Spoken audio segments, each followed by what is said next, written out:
अंधेरी रात का सन्नाटा हर तरफ पसरा हुआ था जब राहुल अपने पुराने घर की ओर लौट रहा था। ये घर शहर से काफी दूर एक घने जंगल के किनारे बसा हुआ था।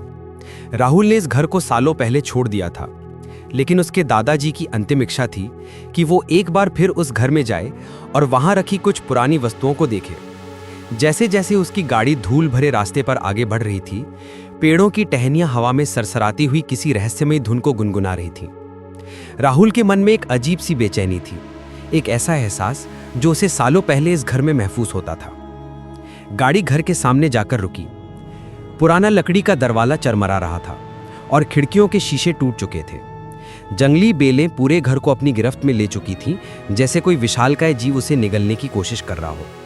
राहुल ने अपनी टॉर्च निकाली और धीरे धीरे दरवाजे की ओर बढ़ा।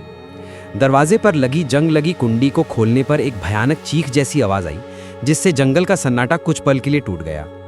भीतर कदम रखते ही उसे एक अजीब सी पुरानी और मिट्टी की गंध महसूस हुई, जो उसके बचपन की यादों में कहीं खो गई थी। कमरों में धूल की मोटी परतें जमी हुई थी और मकड़ी के जाले हर कोने में फैले थे। टूटे हुए फर्नीचर और फटी हुई तस्वीरें दीवारों पर लटकी थीं, जो अतीत की कहानियां सुना रही थीं। राहुल सीधे दादाजी के कमरे की ओर बढ़ा। ये वही कमरा था जहां दादाजी घंटों बैठे रहते थे, अपनी पुरानी किताबों और कहानियों में खोए हुए।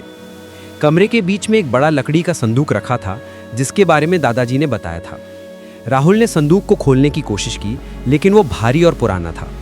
काफी मशक्कत के बाद संदूक का ढक्कन खुला और भीतर से एक तीखी बासी हवा का झोंका बाहर आया।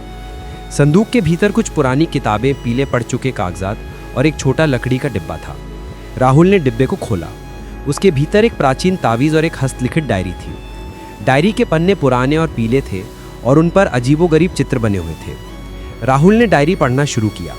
ये डायरी उसके परदादा की थी, जिसमें उन्होंने इस घर के कुछ रहस्यमय अनुभवों का जिक्र किया था। डायरी में लिखा था कि ये घर एक प्राचीन शापित भूमि पर बना है, जहां कभी एक बुराई का वास था। हर पूर्णिमा की रात को घर के भीतर अजीबोगरीब घटनाएं होती थीं। परदादा ने लिखा था कि उन्होंने कई बार रात में घर के भीतर किसी के चलने की आवाज़ सुनी है और कभी कभी तो उन्हें ऐसा लगा जैसे कोई अदृश्य शक्ति उनके आसपास घूम रही हो। डायरी में एक घटना का जिक्र था, जिसमें परदादा ने आधी रात को अपने कमरे के बाहर एक परछाई देखी थी, जो धीरे धीरे धुएं में बदल गई। राहुल ये सब पढ़कर कुछ सहम गया। उसे याद आया कि कैसे बचपन में भी उसे इस घर में कुछ अजीब सा महसूस होता था। रात गहरी चुकी थी और बाहर से हवा की सरसराहट अब तेज हो चुकी थी। तभी उसे सीढ़ियों से किसी के चढ़ने की आवाज़ आई, एक धीमी लेकिन स्पष्ट आवाज़, जैसे कोई भारी कदमों से ऊपर आ रहा हो। राहुल का दिल तेजी से धड़कने लगा। उसने टॉर्च उठाई और कमरे के दरवाजे की ओर देखा। दरवाज़ा धीरे धीरे खुलने लगा। राहुल अपनी सांसें रोककर खड़ा था। दरवाजे के फ्रेम में एक काली परछाई दिखाई दी। वो परछाई धीरे धीरे कमरे में दाखिल हुई। उसका कोई स्पष्ट आकार नहीं था, बस एक धुंधला सा काला घेरा जो हवा में तैर रहा था। कमरे का तापमान अचानक कम हो गया और राहुल को अपने आसपास एक ठंडी लहर महसूस हुई। परछाई राहुल की ओर बढ़ने लगी और उसके मन में एक भयानक डर घर कर गया। राहुल ने अपनी आंखें बंद कर लीं और खुद को कसकर जकड़ लिया। उसे लगा जैसे कोई अदृश्य हाथ उसके चेहरे के करीब आ रहा हो। उसके कानों में एक धीमी फुसफुसाहट वाली आवाज़ सुनाई दी, जो किसी प्राचीन भाषा में कुछ कह रही थी। राहुल ने हिम्मत जुटाकर अपनी आंखें खोली। परछाई उसके ठीक सामने खड़ी थी। उसकी धुंधली आंखों में एक अजीब सी चमक थी, जैसे वो कुछ कहना चाहती हो। तभी राहुल को डायरी में लिखे परदादा के आखिरी पन्ने याद आए। उसमें लिखा था कि इस बुराई को केवल प्राचीन तावीज़ से ही रोका जा सकता है।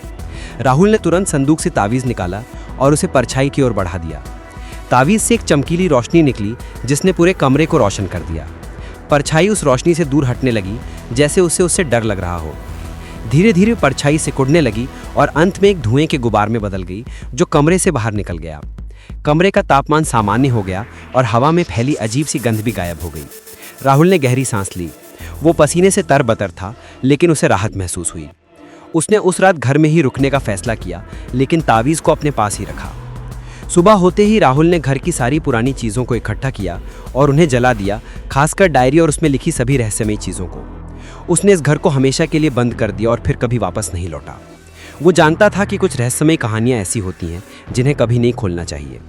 उस दिन के बाद राहुल ने कभी भी अंधेरी रातों में अकेले घर से बाहर निकलने की हिम्मत नहीं की और उसके मन में उस रात की भयानक यादें हमेशा के लिए कैद हो गई। अगर आपको ये वीडियो पसंद आए तो कृपया एक लाइक करें